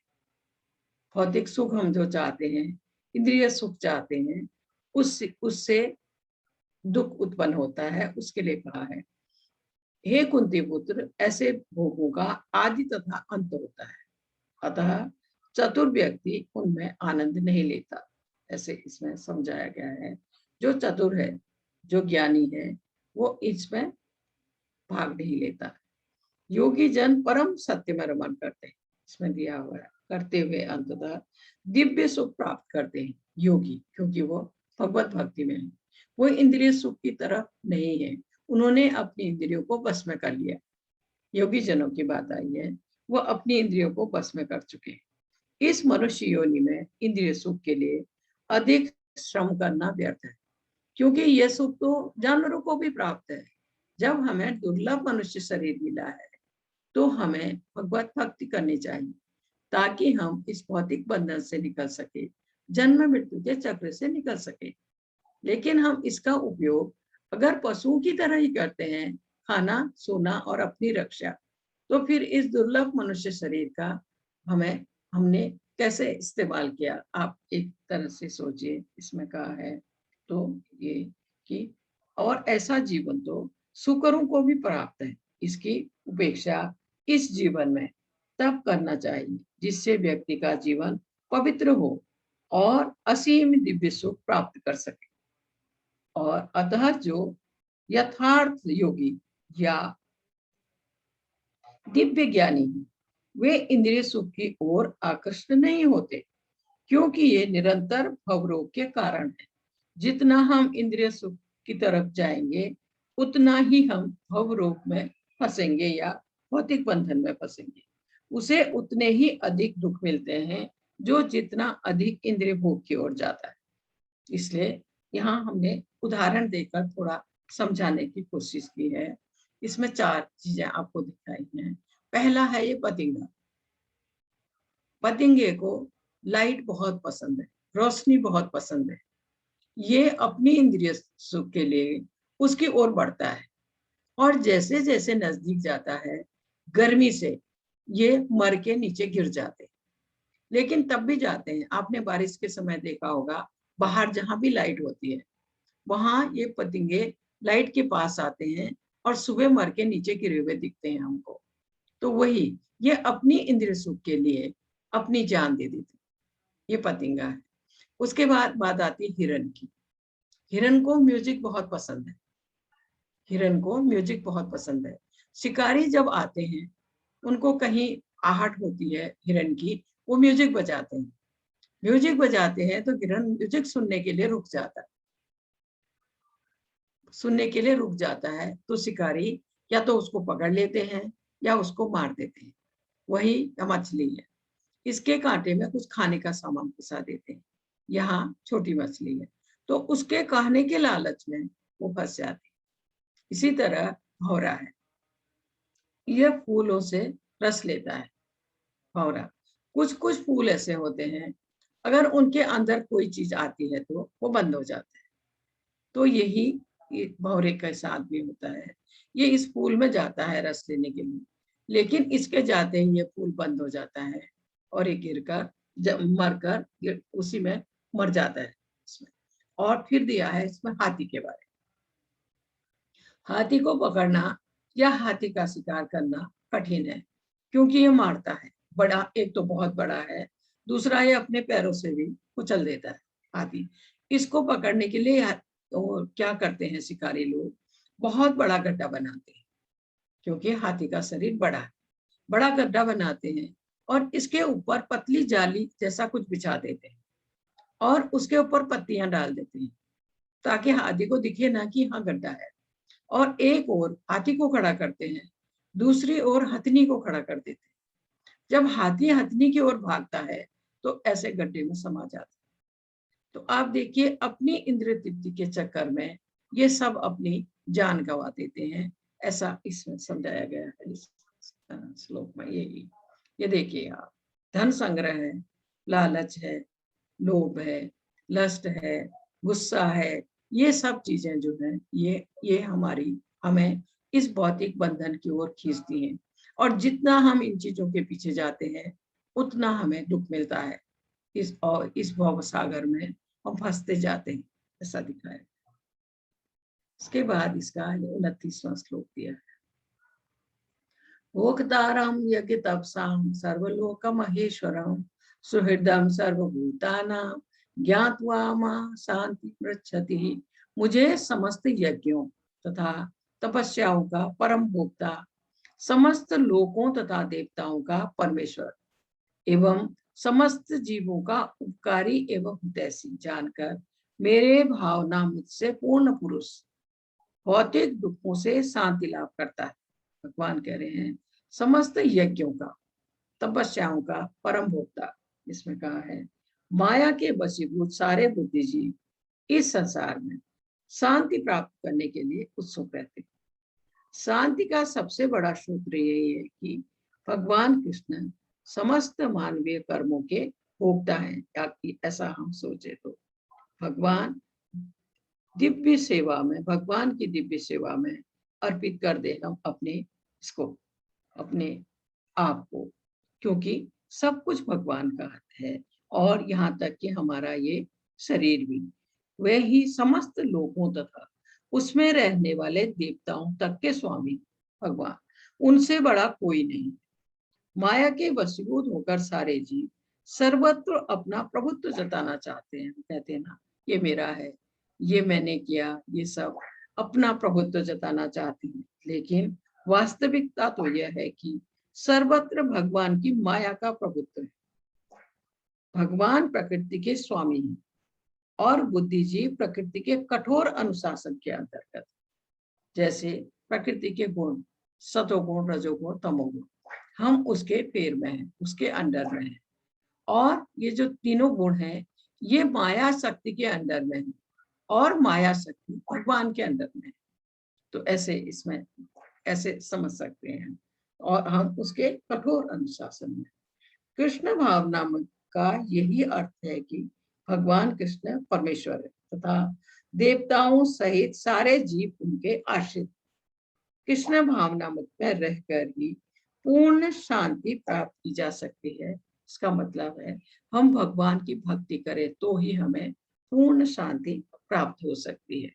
इसमें फिर बताया गया है कि हमारा ये शरीर, इसके बारे में, जैसे सोने की एक ईंट है, मूल्यवान, ठीक है, इसे कागज के वजन के रूप में उपयोग करने से बेहतर उद्देश्यों के लिए उपयोग किया जा सकता है। इसी प्रकार बहुमूल्य मानव जीवन का उपयोग सांसारिक अर्थ भोग की बजाय वास्तविक सुख प्राप्त करने के लिए किया जाना चाहिए। यह मानव शरीर का उचित उपयोग होगा, क्योंकि ये दुर्लभ मानव शरीर हमको मिला है, दुर्लभ मानव शरीर। इसी में हम सोच सकते हैं, इसी में हम भगवत भक्ति कर सकते हैं, इसी में हम ज्ञान प्राप्त कर सकते हैं कि किस प्रकार हम इस भवबंधन से निकले। तो इसके लिए कहा है कि इसका सही उपयोग करें, हम उचित उपयोग करें इस दुर्लभ मानव शरीर का। वो कैसे? भगवान की भक्ति करने से। नहीं तो आप देखिए, ये सोने की ईंट को हम अच्छी चीजों के लिए इस्तेमाल कर सकते हैं, गहने बना सकते हैं, भगवान के लिए कुछ भी इससे बना सकते हैं, और इसी को हम पेपर वेट की तरह इस्तेमाल कर सकते हैं कागज को ढकने के लिए। उसी तरह इस दुर्लभ शरीर को हम भगवान की सेवा में इस्तेमाल कर सकते हैं, भगवान की भक्ति में लगा सकते हैं, और यह पशु की तरह खाने, सोने और अपनी रक्षा में। तो आप देखिए कि इस दुर्लभ शरीर का हम कैसे इस्तेमाल करें, कैसे सदुपयोग करें। उसका एकमात्र उत्तर है भगवत भक्ति के द्वारा, भगवान की सेवा के द्वारा, ताकि हम इस भाव बंधन से निकल सके। इसके लिए प्रभुपाद जी ने भी कुछ कहा है। यह 5वां अध्याय कृष्ण भावनामृत की, जिसे सामान्यतः कर्मयोग कहते हैं, व्यवहारिक व्याख्या है। यहाँ पर इस प्रश्न का उत्तर दिया गया है कि कर्मयोग से मुक्ति किस तरह प्राप्त होती है। कृष्ण भावनामृत में कार्य करने का अर्थ है भगवान के पूर्ण ज्ञान के साथ कर्म करना। ऐसा कर्म दिव्य ज्ञान से भिन्न नहीं होता। प्रत्यक्ष कृष्ण भावनामृत भक्ति योग है और ज्ञान योग वह पथ है जिससे भक्ति योग प्राप्त की जाती है। कृष्ण भावनामृत का अर्थ है परमेश्वर के साथ अपने संबंध का पूर्ण ज्ञान प्राप्त करके कर्म करना, और इस चेतना की पूर्णता का अर्थ है कृष्ण या श्री भगवान का पूर्ण ज्ञान। शुद्ध जीव भगवान के अंश रूप में ईश्वर का शाश्वत दास है। वह माया पर प्रभुत्व जताने की इच्छा से ही माया के संपर्क में आता है, और यही उसके कष्टों का मूल कारण है। जब तक वह पदार्थ के संपर्क में रहता है, उसे भौतिक आवश्यकताओं के लिए कर्म करना पड़ता है, किंतु कृष्ण भावना वस्तु से पदार्थ की परिधि से स्थित होते हुए भी आध्यात्मिक जीवन में ले आता है, क्योंकि भौतिक जगत में भक्ति का अभ्यास करने पर जीव का दिव्य स्वरूप पुनः प्रकट होता है। इसमें पूरे उसमें ये अध्याय में यही बताया गया है कि किस प्रकार हम इस भौतिक बंधन से या भौतिक भवसागर से निकल सके, उसके लिए समझाया गया है किस प्रकार भक्ति के द्वारा भक्ति करके। जी हरे कृष्ण हरे कृष्ण। हरे हरे कृष्णा माता जी। जी जी जी माता जी, ये छोटा अध्याय था ना, इसलिए थोड़ा आज हाँ, जल्दी जल्दी हो खत्म जी हो गया। जी जी। जिनको भी प्रश्न है प्लीज अपना हैंड रेज कर लीजिए। हरे कृष्णा। वैभव प्रभु जी अनम्यूट हो जाइए, हरे कृष्ण माता जी। बोलिए जी प्रभु हरे जी। कृष्णा, बोलिए बोलिए।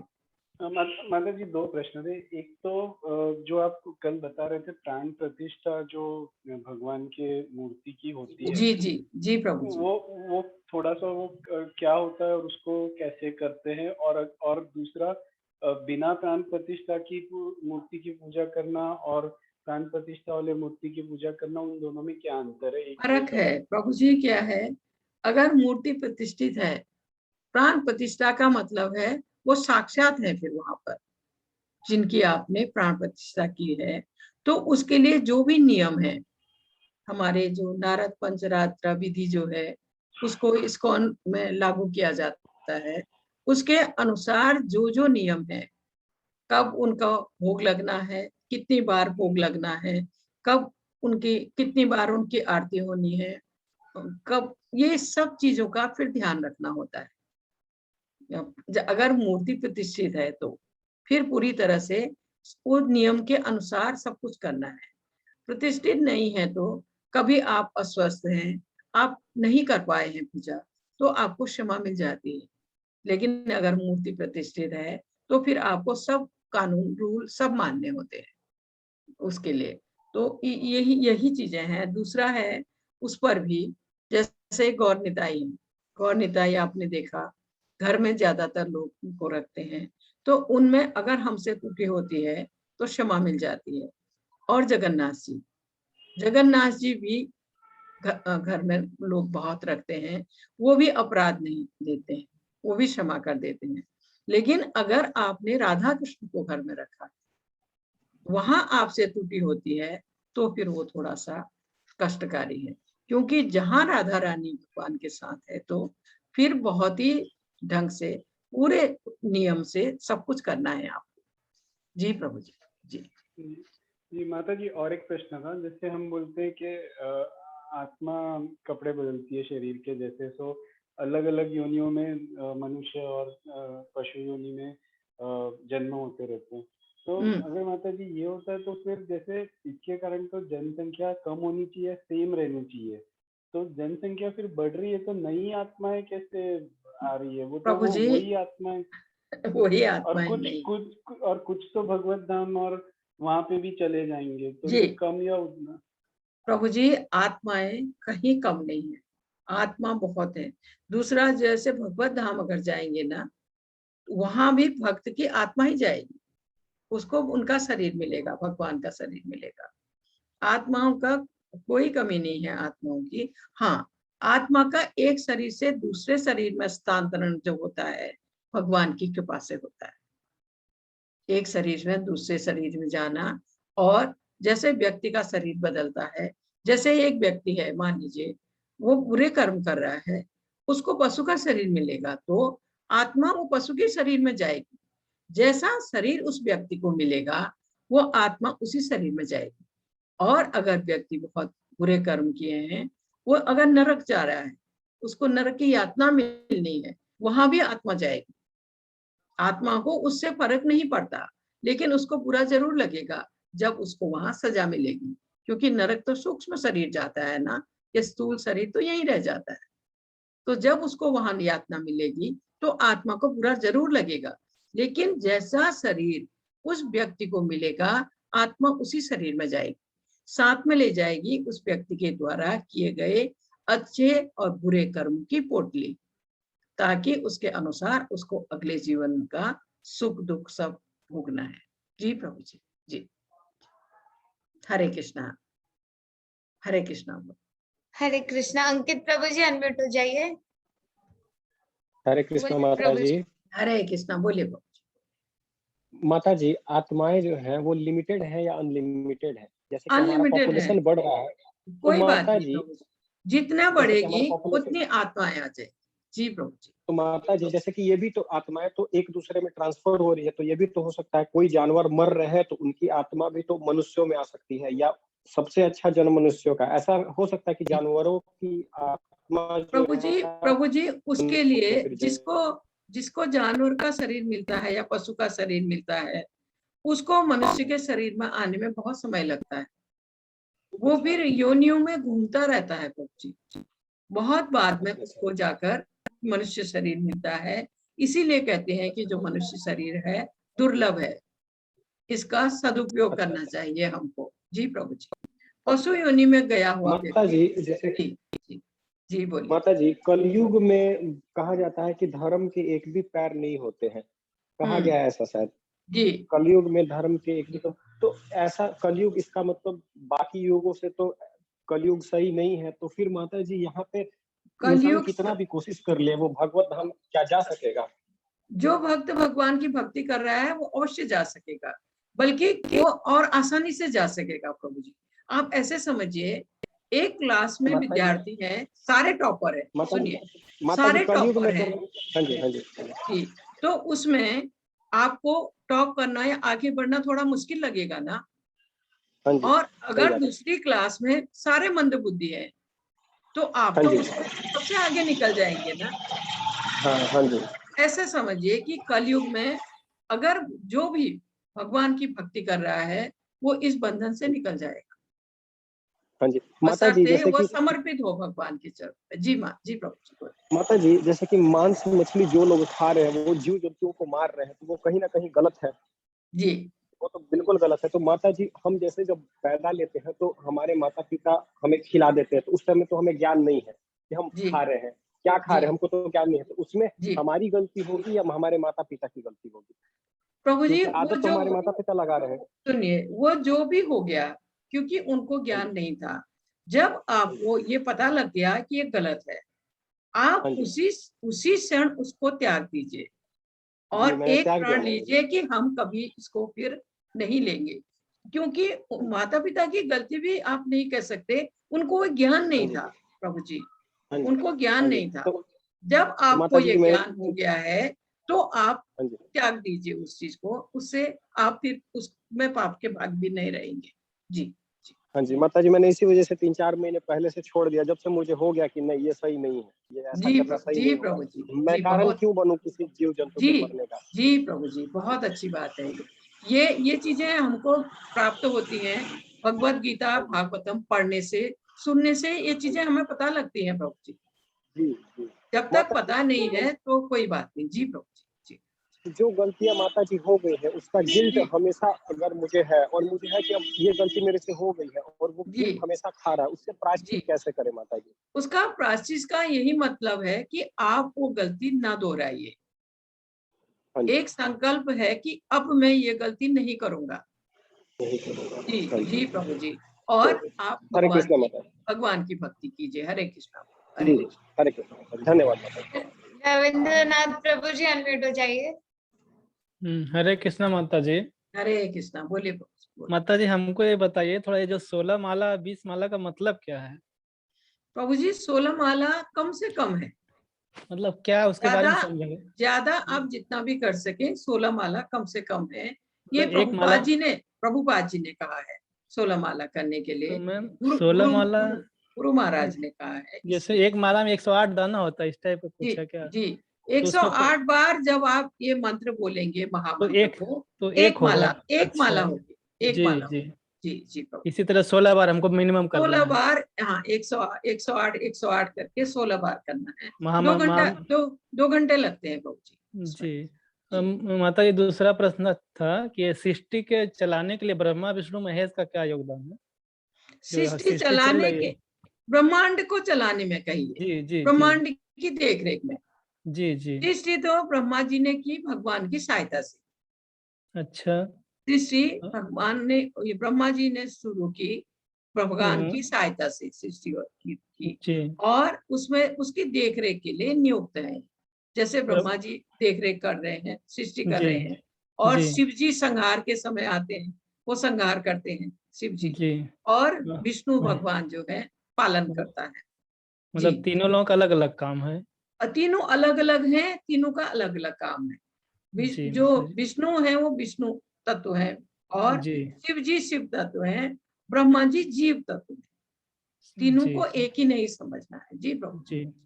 हरे कृष्ण हरे माता जी। कृष्ण, हरे कृष्ण, हरे जी। कृष्ण। गणेश प्रभु जी अनम्यूट हो जाइए। गणेश प्रभु जी।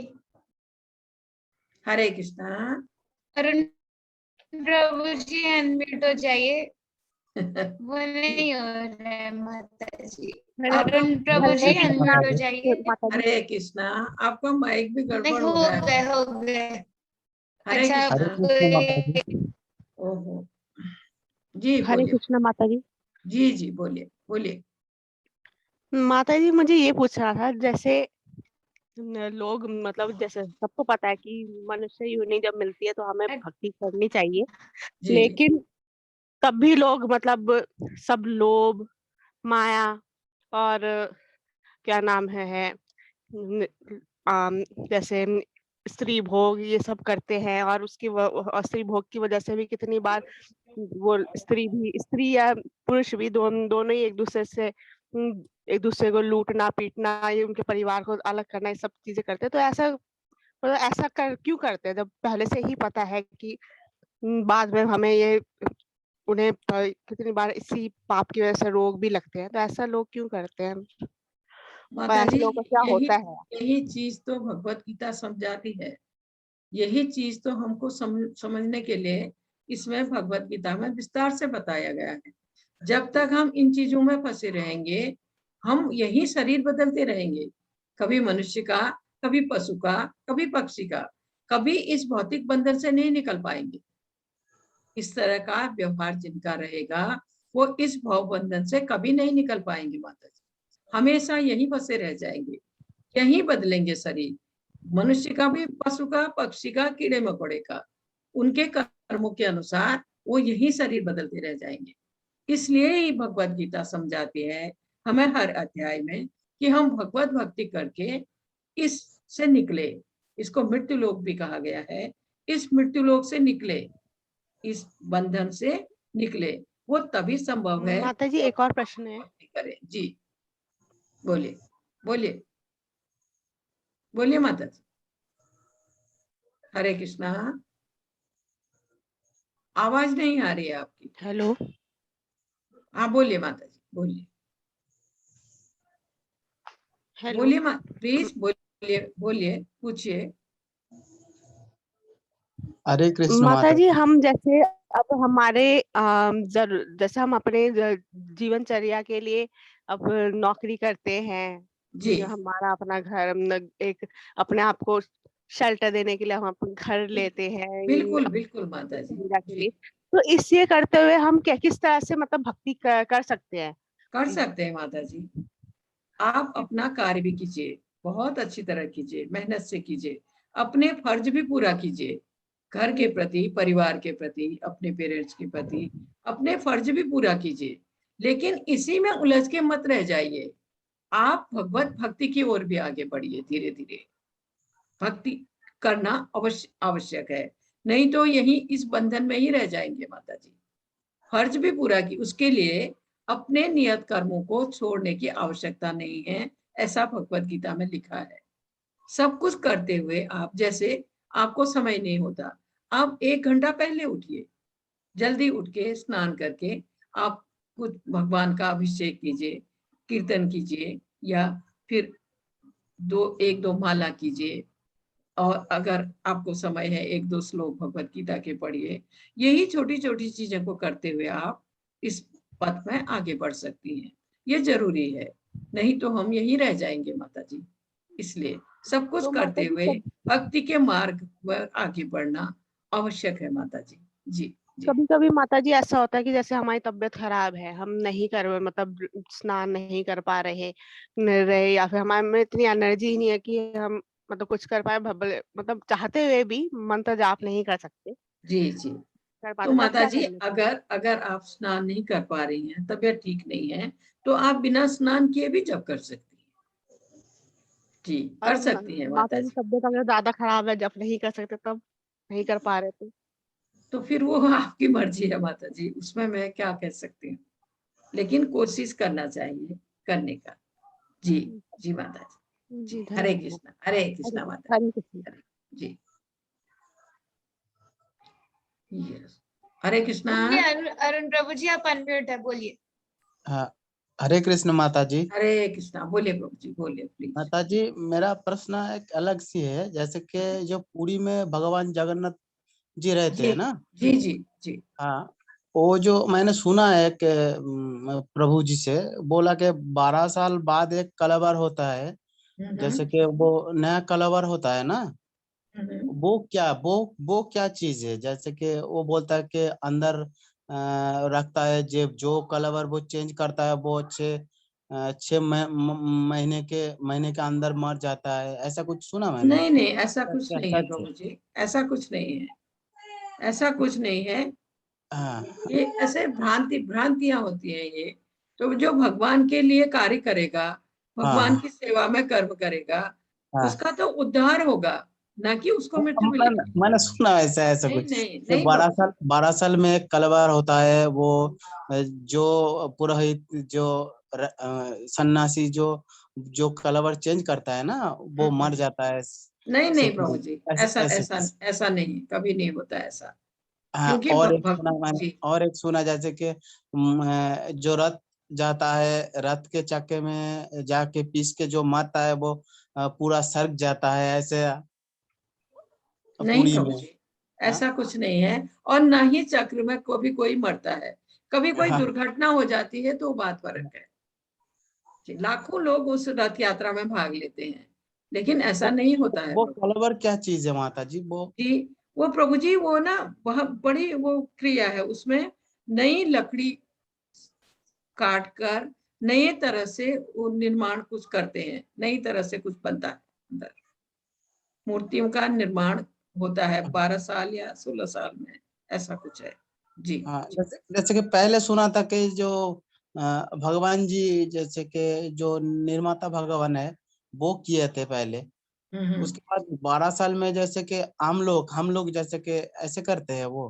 नहीं, सुनने वही में कैसे? खास खास व्यक्ति होते हैं प्रभु जी उसके लिए। अच्छा। सब हाँ सबको ऐसे नहीं दिया जाता है, वो बहुत ही सावधानी से, बहुत ही गुप्त रूप से ये सब होता है। लेकिन उसमें किसी की मृत्यु या ऐसा कुछ सजा या ऐसा कोई प्रावधान नहीं है। जी हाँ, प्रभु। जैसे कि बोलता है कि हाँ, जैसे कि हार्ट अंदर रख देता है, जैसे कि हृदपिंड नहीं नहीं, उधर उधर है। वो नहीं, वो सब हाँ गलत चीजें हैं। हाँ वो हाँ हाँ वो भ्रांतियां हैं, ये सच नहीं है प्रभु जी। हाँ हाँ हाँ। ये भ्रांतियां हैं, ऐसा नहीं है। जी, हरे क्योंकि कृष्ण। मूर्ति में ही साक्षात भगवान है जगन्नाथ जी, बलभद्र और सुभद्रा साक्षात मूर्ति में है, उसमें ऐसा कुछ भी नहीं है। ये पहले भी किसी ने कहा था, ये भ्रांति है। जी प्रभु जी, हरे कृष्णा। हरे कृष्णा, प्लीज हरे हरे कृष्णा। कृष्णा। सबसे अनुरोध है कि अध्याय के रिलेटेड ही प्रश्न जी पूछे। जी जी माता जी, कविता और माता जी, एक ही हाँ, और प्रश्न। एक प्रश्न पूछिए। कविता माता जी, अनम्यूट हो जाइए। हरे कृष्णा। हरे कृष्णा माता जी। बोलिए बोलिए। माता जी, मुझे ना आपसे पूछना था, जैसे अगर हम जैसे अब हमारे जो किचन में जो बर्तन होते हैं उसमें तो हम लहसुन प्याज ये सब यूज करते हैं, तो अगर हमने अलग से ही बर्तन रखे हुए उसमें हम प्रसाद बना के दे दे सकते हैं ना भगवान को? जो जो बर्तन में माता जी लहसुन प्याज न बना हो, हाँ, मैंने जैसे उसमें अलग ही आप खरीद के बना। उसको मैंने सिर्फ भगवान के जी लिए ही जी, रखा है, बिल्कुल ऐसा। बिल्कुल। और माता जी, जो बर्तन आप भगवान के लिए जो थाली लगाएंगी या जिन बर्तनों में बनाएंगी, उनको अपने जूठे बर्तनों के साथ में नहीं साफ करना है, उनको अलग से हाँ साफ जी करके जी रख देना है। जी माता जी जी। जी। और एक प्रश्न मेरा, और एक ना आपको मुझे मतलब कि रिक्वेस्ट करनी थी कि जैसे कल और आज ये मेरी बिटिया ने पहले वाला जो आपका चल रहा था ना, वो जी जो सेशन चल रहा था, तो ये भी साथ-साथ में अपना गाना चला रही थी। तो जी जी मैंने अच्छे से सुना नहीं। तो जी अगर आपके जो रिकॉर्डेड वीडियो है, अगर मतलब हमारे जो वहाँ पे जो होस्ट है और बाकी को-होस्ट जो भी हैं एडमिन में, अगर हाँ वो हमारी मदद कर दें कि हमें ये यूट्यूब में या रिकॉर्डेड वीडियो अगर माता हमें जी, हम उपलब्ध कोशिश करा कर दें रहे तो। हैं, कोशिश कर रहे हैं यूट्यूब पे डालने के लिए।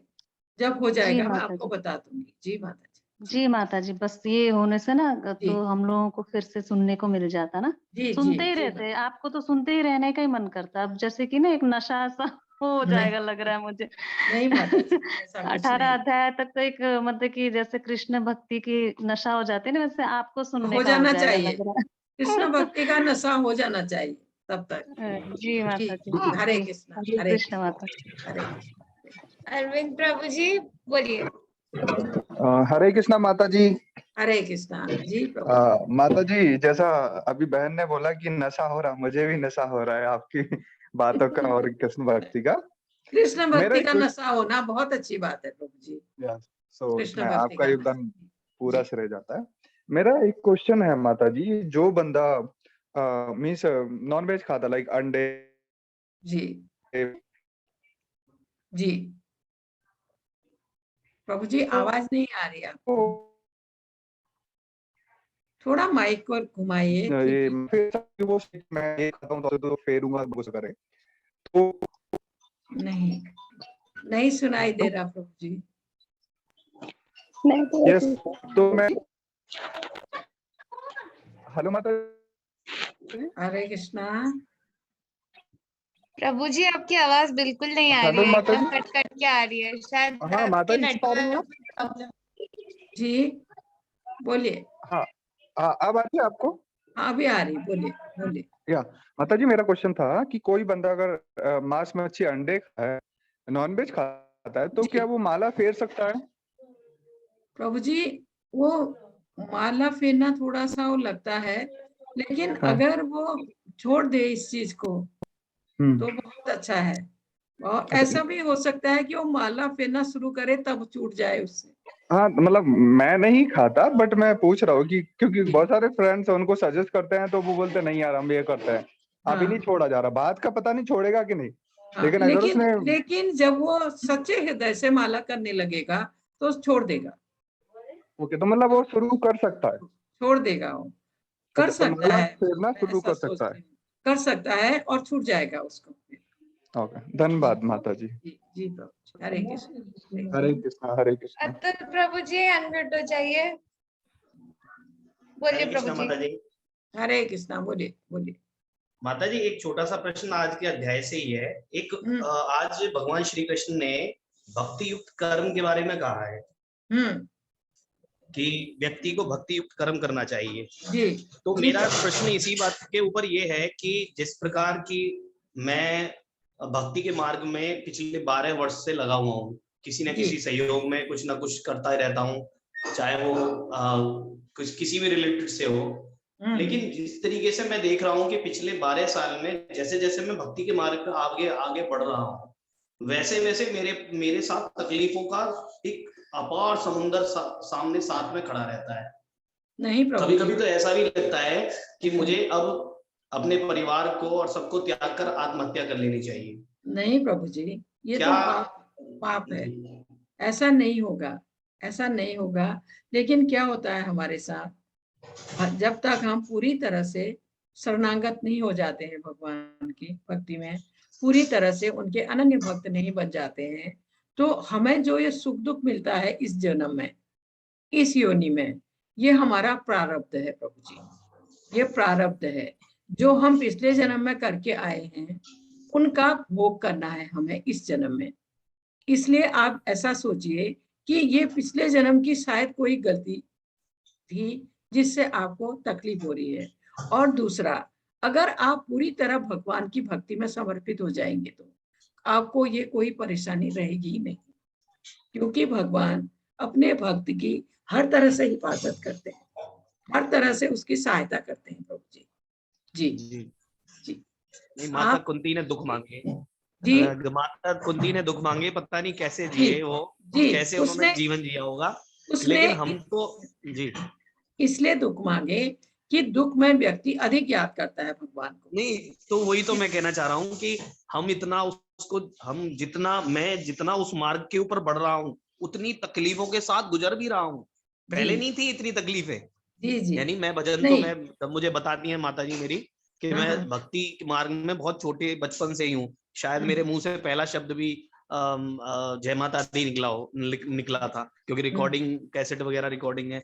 तो मेरा कहने का मतलब ये है कि जितना भक्ति के मार्ग पे मैं और तेजी से बढ़ने की कोशिश कर रहा हूँ, चैंटिंग कर रहा हूँ, साथ में भजन पूजन सुबह शाम की संध्या वंदन कर रहा हूँ, जबकि मैं यानी धर्म से राज क्षत्रिय हूँ, लेकिन फिर भी मैं उस तरीके से पूजा भजन कर रहा हूँ, लेकिन उसके साथ साथ परेशानियों का अंबार मेरे साथ बढ़ता ही चला जा रहा है। नहीं बढ़ेगा। आप भगवान की भक्ति कीजिए पूरी तरह समर्पित होकर, ये हट जाएगा प्रभु जी, परेशानी नहीं रहेगी। जी जी जी हरे कृष्णा हरे कृष्णा हरे कृष्णा हरे कृष्णा। माता जी 2 लास्ट लोग। हाँ जी माता जी, फिर से सबसे अनुरोध है कि अध्याय के रिलेटेड ही प्रश्न क्वेश्चंस पूछे। बाद्यनाथ प्रभु जी अनम्यूट हो जाइए। हरे कृष्णा जी बोलिए हरे प्रभु जी। कृष्ण माता जी। बोलिए बोलिए बोलिए। हरे कृष्ण माता जी। हरे कृष्णा बोलिए प्रभु जी बोलिए। माता जी मतलब अध्याय के रिलेटेड तो सवाल नहीं था मेरा, मैं ओडिशा से बोल रहा हूँ बेसिकली। जी मेरा ये मतलब एक जानकारी था मेरे को, कहीं पे मैंने पढ़ा था या सुना था कि जगन्नाथ प्रभु के पास रोजाना हर सुबह मतलब बाजरे की खीर लगती है। ये बाजरे की खीर मतलब तो नहीं प्रभु जी, लेकिन ये दूध में चावल पकाई हुई जो खीर होती है ना, इसका भोग भगवान को लगता है, ये मुझे मालूम है। और जगन्नाथ जी मंदिर में सारा भोग मिट्टी के बर्तन में पकता है और वही जी जी बर्तनों माता में जी। भगवान को भोग लगता है। लेकिन बाजरे की तो मुझे मालूम नहीं है, लेकिन चावल की शुद्ध खीर भगवान को भोग लगती है। बहुत ही स्वादिष्ट खीर हमने खाई है वहां जाकर। जी प्रभु जी जी जी हरे धन्यवाद हरे माता जी। हरे हरे कृष्ण माता जी। निहारिका माता जी अनम्यूट हो जाइए। हरे कृष्णा माता जी। हरे कृष्णा बोलिए बोलिए। माता जी मेरा ये प्रश्न था, जैसे महिलाओं को हर महीने पीरियड्स आते हैं, तो जी। सांसारिक नियमों के हिसाब से तो वो ना पूजा पाठ कर सकती है ना मंदिर जा सकती है, तो क्या हम उस समय कर सकते हैं असल में भक्ति या नहीं? आप पूरी भक्ति कीजिए भगवान की, और अगर आप मंदिर भी जाती हैं कोई हर्ज नहीं है। 2 चीज के लिए नारद पंचरात्रा जो पूजा पद्धति है उसमें 2 चीज के लिए मना किया गया है। आप भगवान के विग्रह को न छुइए 4 दिन, और उनके लिए भोग नहीं बनाइए। बस सिर्फ आप माला भी कर सकती हैं, आप भगवत गीता भी पढ़ सकती हैं, आप जी चाहे तो मंदिर भी जा सकती हैं, सिर्फ आप विग्रह को न छुइए जी माता जी। और उनके लिए भोग न बनाइए। जी माता जी, और सब कुछ कर सकती हैं आप। धन्यवाद माता जी। हरे कृष्णा। हरे कृष्णा हरे कृष्णा माता जी। हरे आप कृष्णा माता जी। हाँ हरे कृष्णा माता जी। हरे कृष्णा माता जी। बहुत बहुत धन्यवाद आप सबका। फिर कल मिलते हैं, ठीक है जी माता जी। हरे हरे कृष्णा। हरे कृष्णा माता।